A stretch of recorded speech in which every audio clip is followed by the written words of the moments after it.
Masjid Salahuddin.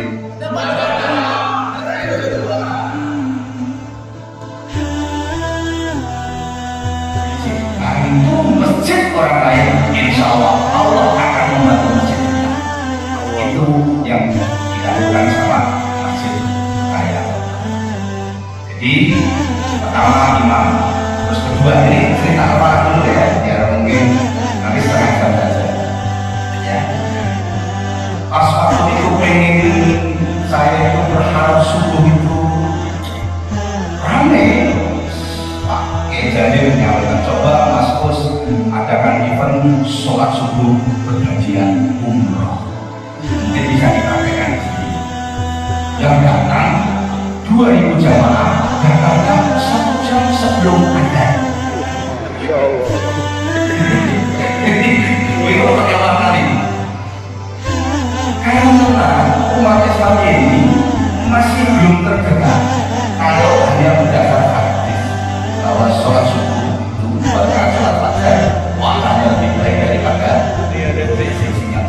Ini belum tertarik karena ini adalah masih bagiannya goib. Goib itu ya. Maka jamaah perlu bentuk hajat nyata. Maka saya bikinkan sholat subuh berhadiah umroh menghadirkan bupati, kapolres, dan juga semua stakeholder anggota dewan. Duitnya belum ada. Pokoknya bikin saja gerakan sholat subuh. Masya Allah, buatan ramai banget. Ada yang nyantar bis, nyantar truk, terus pokoknya ramai banget dari pesantren datang semua. Setelah saya umumkan dapat 2 orang. Dari pojok sebelah kanan langsung. Pak Bos tadi saya yang membiayai berangkat umroh ke tanah suci. Salah satu jamaah pas saya umumkan itu Pak Jenuri. Akhirnya Pak Jenuri memberangkatkan 7 orang ke tanah suci maupun. Jadi yang penting berani bikin umroh. Ya, tapi betul pamer usah bikin dana. Nanti udah ada yang nyumbang. Betul itu. Kalian nanti agak itu deg-degan gitu aja. Itu aja, nggak sampai setrum lah. Ini Pak Lutfi kata, ini direktur apa? Beliau dulu dari Hotel Santika, jadi profesional. Kemarin yang 2 hari ada 1 lapor ke saya, lapor Pak Bos keuangan masalah tinggal 2,5 juta. Artinya untuk gaji kurang sekitar 40 juta. Saya posisi di Bogor. Saya kan biasa gimana untuk gajinya 3 bulan. Oke, Allah maha kaya. Itu aja. Padahal saya juga bingung gitu. Masya Allah. Nah, 2 hari kemudian Mas sampai ke saya. Alhamdulillah Pak Sadi untuk gaji Pak Kali Ciptapalah sudah beres hari ini. Jadi kurang 2 hari untuk gaji beres. Dan ini sering terjadi di kantor. Artinya apa? Wa'alil masajid lillah. Masjid ini milik Allah. Kalau ini milik Allah, pasti sama Allah akan dicukupi, akan diberesi. Maka tidak ada keraguan. Maka ini pernyataannya keren Pak Muhammad Taslim. Nggak usah khawatir, nggak usah mikirin. Ini teman-teman nggak ada yang mikirin dana. Ya, ada media. Ini ada Mas Pranowo, anak-anak. Nah, ini Mas Pranowo. Ini kalau zaman Rasulullah adalah Abdurrahman bin Auf. Masya Allah. Jadi kalau nggak bisa gaji, tolong dong. Nah, tugas takmir adalah menghadirkan Abdurrahman bin Auf. Bagaimana caranya? Lakukan SPD. Apa itu SPD? Spesialis pembaca doa. Gimana caranya? Kunjungi rumahnya, datangi keluarganya, doakan. Kisahnya beliau punya hutang 1 miliar pas pandemi. Teman-teman Imam Al-Falah mendekati, sentuh hatinya. Dan akhirnya rajin ke masjid. Jarak antara masjid ke rumah berapa kilo? 9 kilo. Tapi sebelum adzan sudah di masjid. Hatinya terbawa masjid. Ketika sujud di masjid, sungguh dijaga, Allah menyelesaikan semua permasalahannya. Maka saya sebagai konsultan bisnis dan kehidupan, kalau ada orang tanya punya masalah kehidupan, yang saya tanya adalah sholatnya bagaimana. Kalau sholat bermasalah, wajar hidup bermasalah. Kalau kamu nggak mau memperbaiki diri, maka Allah juga akan memperbaiki kehidupanmu. Bereskan, benerin sholat kamu, insya Allah akan bereskan kehidupanmu. Tidak ada sekedar sholat 5 waktu, tapi tahu makna tentang sholat. Ketika sudah Allahu Akbar, semuanya kecil, utang kecil, istri yang kaya kecil, anak bandel kecil, semua masalah kecil. Karena hanya Allah yang Maha Besar. Nah, pelan-pelan akhirnya yang mau hijrah, yang mau. Ada Pak Zainuri juga, utang 8 miliar. 3 orang, ibunya, istrinya, anaknya, Mas Kiki, rajin sholat 5 waktu di Al-Falah. Masya Allah, 5 tahun kemudian lapor ke saya, nangis di tempat mihrab samping sini, imam mau curhat.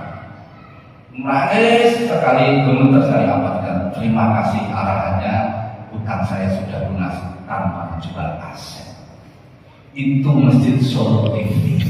Jadi permasalahan itu banyak, tapi masjid belum hadir. Maka kalau pengen orang cinta ke masjid, maka harus bisa mengasuh jamaah. Namanya SPD. Pak Zainuri itu pernah pas ulang tahun ke-61, saya berinisiatif membuatkan tumpeng nasi kuning. Pas subuh disiapkan di halaman. Pada seluruh jamaah sholat subuh, jangan pulang dulu. Hari ini donatur kita Pak Zainuri milad ke-61. Al-Falah menyiapkan nasi tumpeng kuning dan kurma. Pada seluruh jamaah kami mohon untuk mendoakan Pak Zainuri. Baru didoakan, belum selesai, nangis bahagia. Bagus bentuk rasa bahagia karena saya milad ke-61 dikasih tumpeng, maka besok Ramadan Al-Falah saya kasih mobil senilai 80 juta dan bayar zakat 50 juta. Takmir modal nggak sampai 2 juta dapat mobil 50 juta. Maka takmir jangan pelit. Takmir harus loman, harus dermawan dan peduli. Maka bahasa saya, sentuh hatinya, maka akan menjadi milikmu selamanya. Jadi artinya takmir masjid harus tahu problema umat apa yang kira-kira menjadi potensinya untuk diajak ke masjid siapa saja. Maka kita hadirkan para ahli muslimin, ada Mas Jumanto, ada Pak Zainuri, ada Mas Pranowo, ada Dokter Lulus. Kami datangi dan kami kentuk untuk hadir di rumah. Kemarin Mas Lutfi juga sama, pulang dari Tanah Suci tiba-tiba di WA sama jamaah. Mas Lutfi sudah dijemput belum? Belum. Tiba-tiba jamaah yang menjemput. Nah, kemarin saya kunjungi, nggak ada di rumah, saya doakan. Jadi sering-sering SPD, spesialis pembaca doa. Dan ketika SPD jangan tangan kosong. Takmir membawa, kalau saya ayam goreng 1 ekor, tahu bakso 1, roti 1 pot. Ini mengamalkan hadis Rasulullah, tahadu. Berikan hadiah, maka akan timbul kasih sayang. Maka walaupun ada jalan 17 kilo, Pak Sugiarto, pengusaha penanam tebu, itu juga saya datangi bahwa ayam, tahu bakso, roti, pulang dapat gula 2 kintal, uang 10 juta. Dan ini terus kita jalankan. Jadi sekiranya orang pengusaha sudah cinta masjid, maka di menurut saya tugas takmir hanya 2. 1, memobilisasi jamaah ke masjid. Yang kedua adalah mengajak orang membayar zakat dan infak. Itu tugas takmir. Maka ada tim manajemen yang mengajak orang ke masjid. Maka sama semuanya memang tugas takmir adalah hanya 2, yaitu mengajak ke masjid dan mengajak orang membayar zakat. Nah, ini gambaran di buku saya halaman 27. 2 fungsi takmir masjid memobilisasi masyarakat untuk menegakkan sholat berjamaah dan memakmurkan masyarakat agar menjadi pembayar zakat. Ini masjid apa kalau di sini? Masjid perumahan atau apa? Perumahan. Perumahan. Oke. Satu perumahan ada berapa masjid? 6. 4. 6. Yang dekat masjid ini ada berapa RT? Ada 2. 2 RT. Satu RT berapa kakak? 200. Satu RT. Berarti 2 RT 400. Oke. Kalau satu RT 200 berarti 2 RT 400. Satu kakak kira-kira rata-rata punya anak berapa? 2. 2. Berarti 400 kali 4. Suami, istri, anak 2. 4 kali 4 berapa? 1.600. 1.600. Yang ke masjid berapa? Ini kalau masjid Perumahan. Walaupun semuanya tidak muslim, ya, tapi didata biar tahu target yang diajak ke masjid itu siapa. Kalau Al-Falah bukan masjid perumahan, tapi masjid musafir. Karena tidak ada RT, tidak ada RW, maka strateginya adalah layanan musafir. Maka di sana ada kasur, ada bantal, ada sarapan pagi karena masjid musafir. Ada teh cair gratis, ada minum mineral gratis, ada makan-makan karena masjid musafir. Maka programnya harus menyesuaikan masjidnya tipenya apa. Ada masjid kampung, ada masjid perumahan, ada masjid negara, ada masjid kabupaten, ada masjid provinsi, ada masjid rest area, ada masjid sekolahan. Caranya berbeda. Kalau di Tanah Abang itu masjid pasar. Jadi sholatnya hanya duhur dan asar. Sholat itu tutup, itu masjid pasar. Karena yang ada orang pasar. Nah, beda. Jadi cara-caranya masjid sekolah juga sama, hanya duhur sama asar. Karena apalah transit, maka metodenya adalah menyiapkan bagi siapa yang transit. Karena saya sering melihat banyak masjid yang ada tulisannya dilarang tidur di masjid.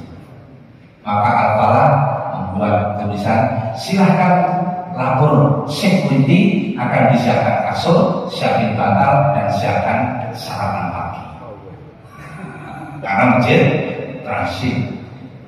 Niru Joko Karya, jangan ada beberapa masjid ada tulisannya masjid ini sering terjadi kehilangan, maka orang hilang takmir tidak bertanggung jawab. Saya rubah, masjid ini dilihat oleh Allah, direkam CCTV, ya, dicatat malaikat. Maka masjid apa bila barang hilang akan diganti oleh takmir. Setelah ada pengumuman ini, kehilangan motor 2 dan efek 1. Kalau takmirnya sudah menyampaikan bertanggung jawab, maka masjid ngasih ganti. Itu belum ada CCTV. Setelah beberapa kali kejaran, maka masjid sekarang banyak CCTV, sehingga ada kejadian langsung bisa terekam. Karena saya pengen meng-counter tulisan masjid yang tadi, masjid ini sering terjadi kehilangan. Berarti masjid perkumpulan pencuri. Ya, sering terjadi. Tapi yang kedua, barang hilang, takmir tidak bertanggung jawab. Nah, orang tak tidak bertanggung jawab kok dijadikan takmir. Maka jadi takmir orang yang bertanggung jawab. Nah, ini tadi mau raker.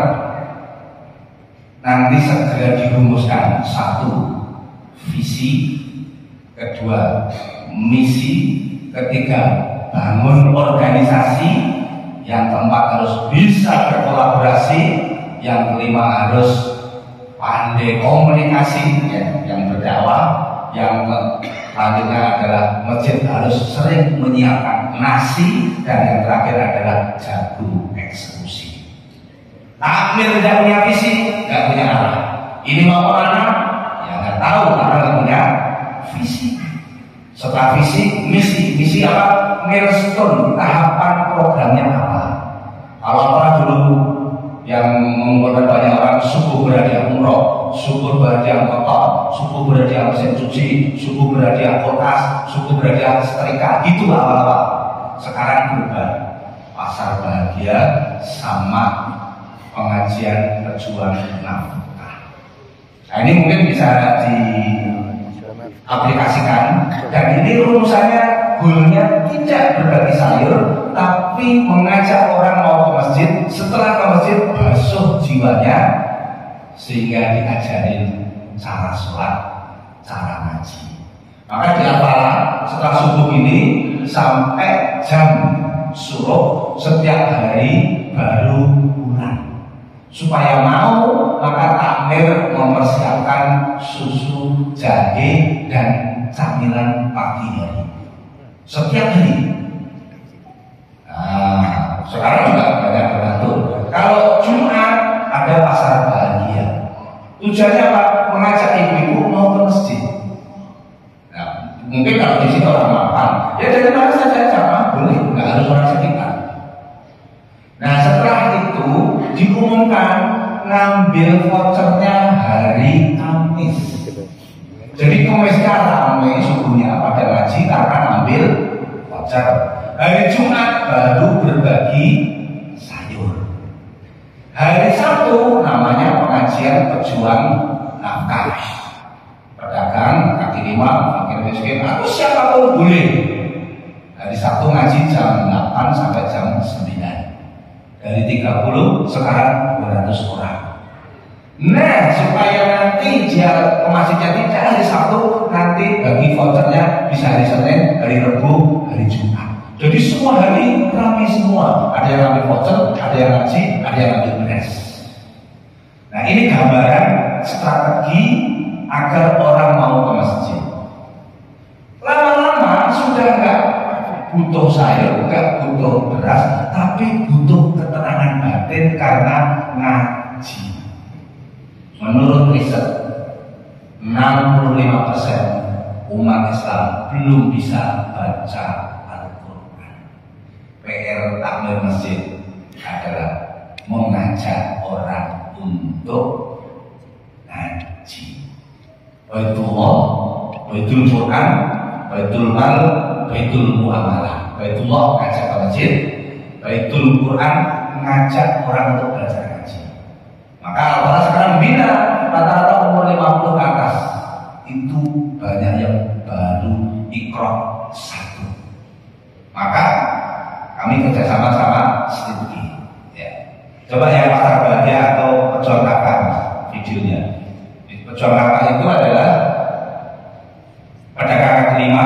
Nah ini setiap hari Sabtu. Ini yang masuk Pak Sadin, ada PIC-nya, ada videonya ya. Nah ini ibu-ibu rata-rata. Nah, ini Pak Sadin, ini sudah beres lah bisnisnya, mengasuh pejuang nafkah siapapun ya, mungkin secara ekonomi yang kurang mampu dan sebagainya. Sing penting mau ke masjid dulu, pulang kasih beras 2 kilo, kasih telur, kasih minyak, apapun yang mungkin bisa sarden, bisa kornet sebagai daya tarik. Nah ini kasih oleh-oleh untuk balik ke rumah. Nah, bahagia, yang penting kan bahagia orang, melayani, membahagiakan, mencerahkan.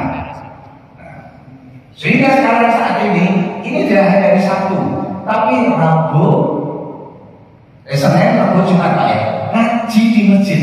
Jadi banyak halakoh-halakoh, ada yang Iqra 1, Iqra 6, tahsin, setoran. Jadi banyak halakoh. Masjidnya jadi hidup, buka 24 jam. Nah, ini ada bahagiakan pejuang nafkah. Jadi dakwah ada 3.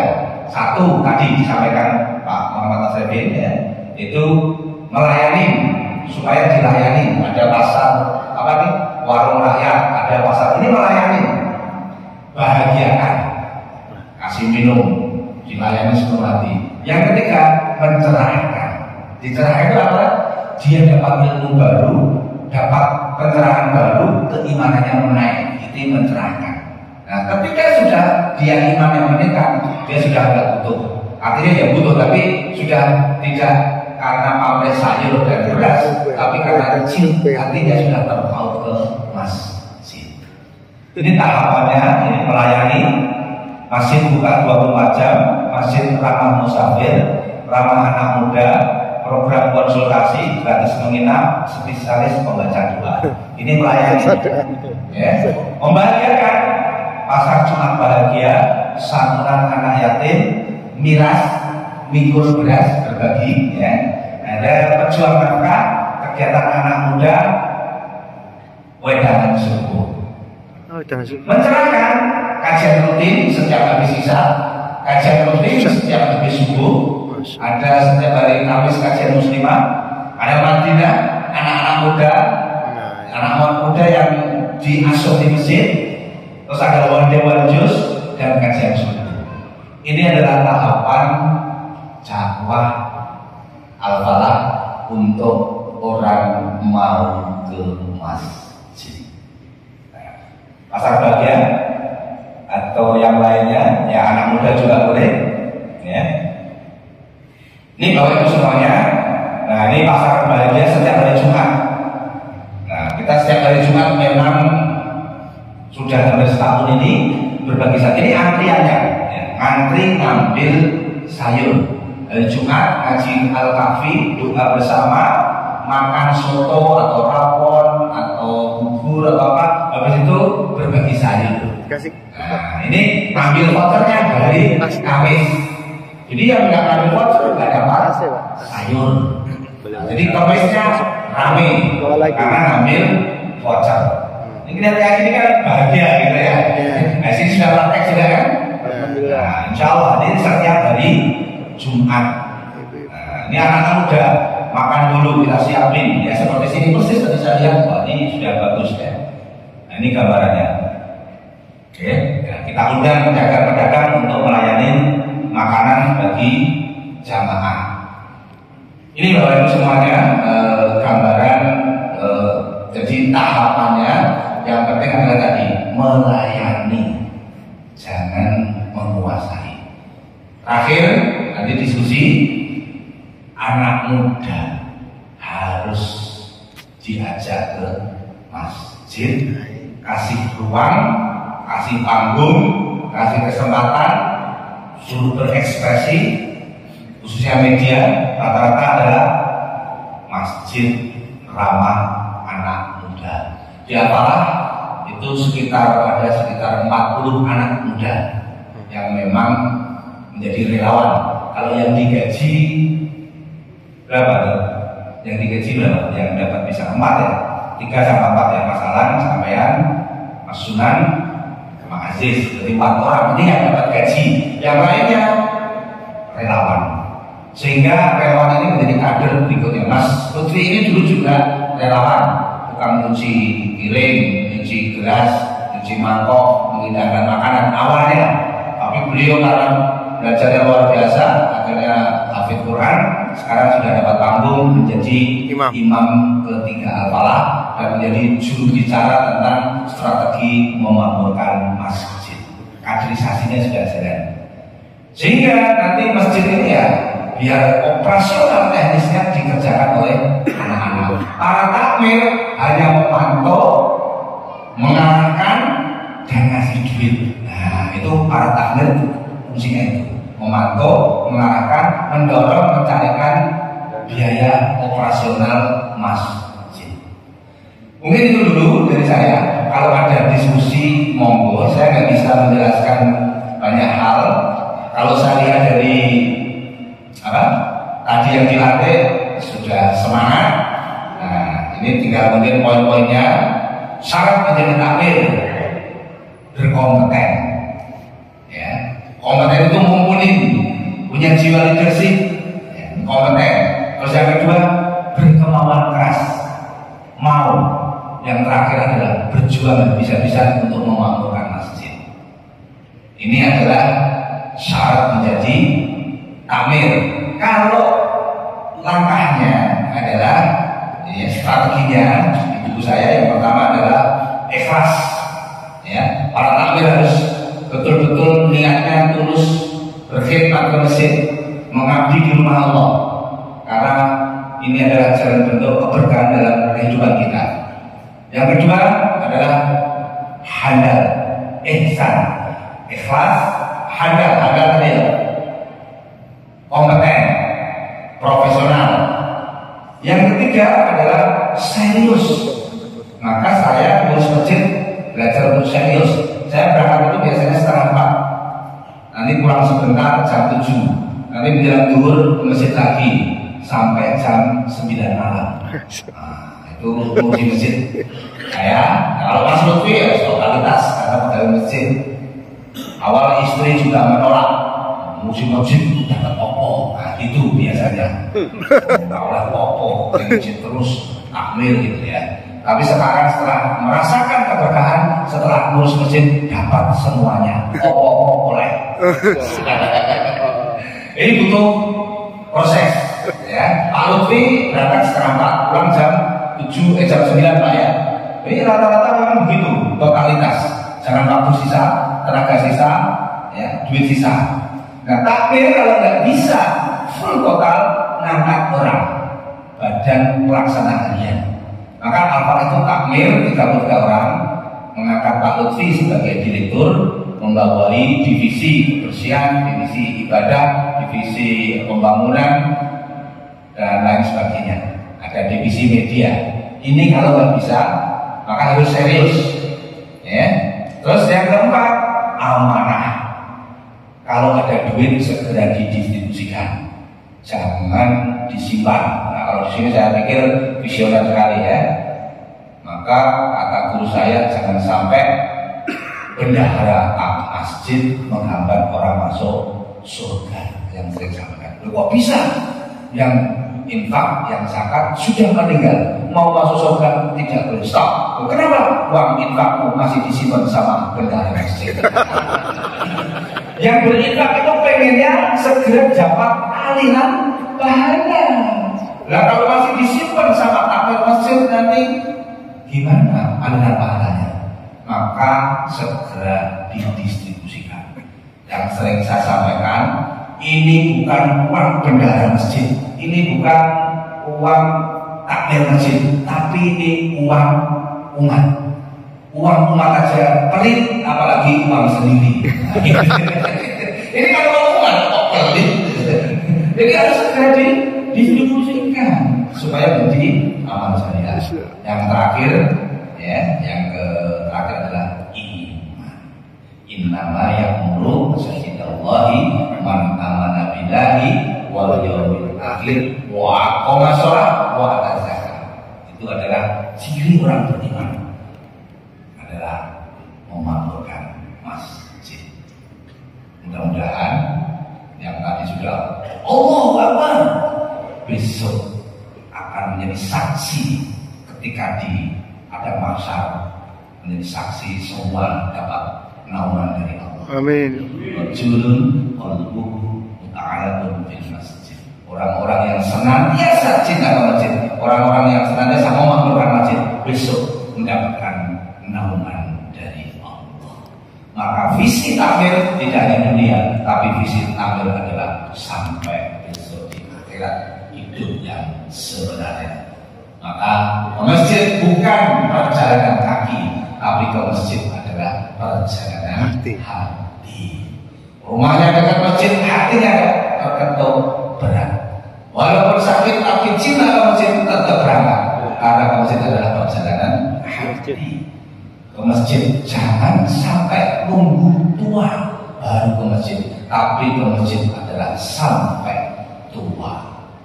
Ke masjid jangan nunggu mati baru ke masjid, karena sudah jadi jenazah mau disolatkan di masjid. Berarti ke masjid nunggu mati, tapi ke masjid sampai mati. Assalamualaikum warahmatullahi wabarakatuh.